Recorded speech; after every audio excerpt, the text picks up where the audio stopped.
दोस्तों नमस्कार। मैं नवनीत दुबे आपके अपने YouTube चैनल नवनीत दुबे में हार्दिक स्वागत करता हूं। आज एक छोटी सी कहानी उन लोगों के लिए जो नेटवर्क मार्केटिंग करना चाहते हैं या कर रहे हैं।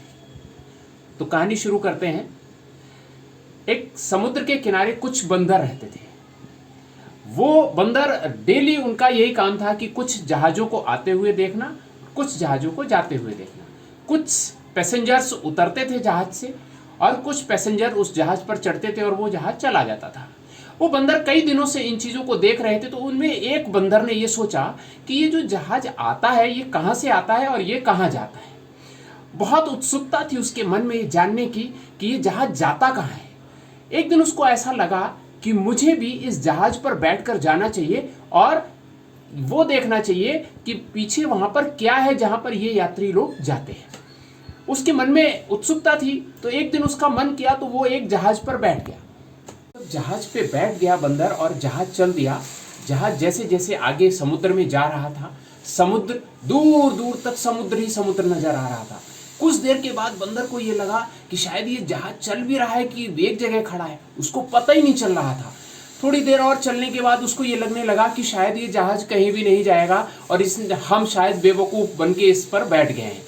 उसने दूसरी तरफ से आते हुए जहाज को देखा और ये लगा कि ये जहाज बहुत तेजी से आ रहा है। चूंकि उसको ऐसा लग रहा था कि हमारा जहाज नहीं चल रहा है, वो जहाज हमारी तरफ वापस आ रहा है तेज। तो वो कूदकर उस जहाज पर चढ़ गया और वो जहाज फिर चलता रहा। उसको फिर वैसा ही महसूस होने लगा जैसा पहले हो रहा था। फिर उसने तीसरे जहाज पर छलांग लगाई कि शायद ये जल्दी पहुंचेगा और हमें वहां पर पहुंचा देगा। लेकिन ऐसा कुछ नहीं था। धीरे धीरे 4-5 जहाजों पर जब उसने छलांग लगा के उस जहाज से उस जहाज पर, उस जहाज से उस जहाज पर पहुंचा और लास्ट में वो उस जहाज पर पहुंच गया जो जहाज वापस उसी जगह जा रहा था जहां से वो बंदर चढ़ा था। थोड़ी देर के बाद वो जहाज जाके किनारे पर लगा और बंदर कूद कर जब बाहर आया तो उसने देखा कि वो जहां से चढ़ा था वहीं पहुंच गया था। इस कहानी का तात्पर्य क्या है, इस कहानी का मर्म जानने की कोशिश करिए। हम लोग क्या करते हैं नेटवर्क मार्केटिंग में, यही कर रहे हैं।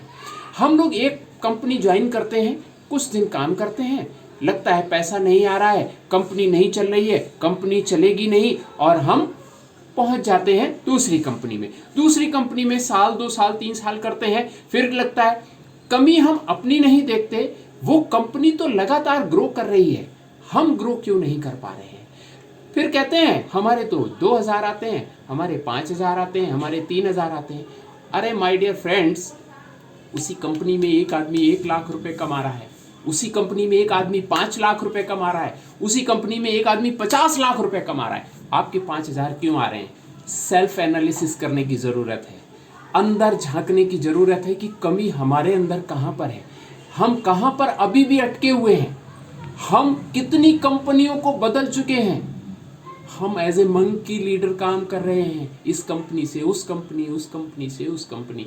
तो मैं सिर्फ एक ही बात कहना चाहता हूँ इस कहानी के माध्यम से कि आप बहुत सोच समझकर एक कंपनी चूज करो और अपने आप को उस कंपनी के लिए समर्पित कर दो। माय डियर फ्रेंड्स, मेरा वादा है कि उस कंपनी में बहुत कुछ अच्छा आपको मिलेगा, बहुत कुछ अच्छा आप उस कंपनी से कमाएंगे। लेकिन जब जब आप कंपनियां बदलते रहेंगे तब आपको कुछ नहीं मिलेगा। ये मेरा वादा है आपसे। मैं आपको विश्वास दिलाना चाहता हूं कि एक कंपनी में लगकर 5 साल समय दीजिए, वो कंपनी आपको इतना देगी जितना आपने सोचा नहीं होगा। लेकिन एक कंपनी में समय देना पड़ेगा, एक जगह रुकना पड़ेगा, एक मील का पत्थर बनना पड़ेगा माय डियर फ्रेंड्स, तभी कुछ हासिल होगा। कहने के लिए बहुत कुछ बातें हैं। हम लोग अब नेक्स्ट वीडियो में मिलेंगे एक नई कहानी के साथ।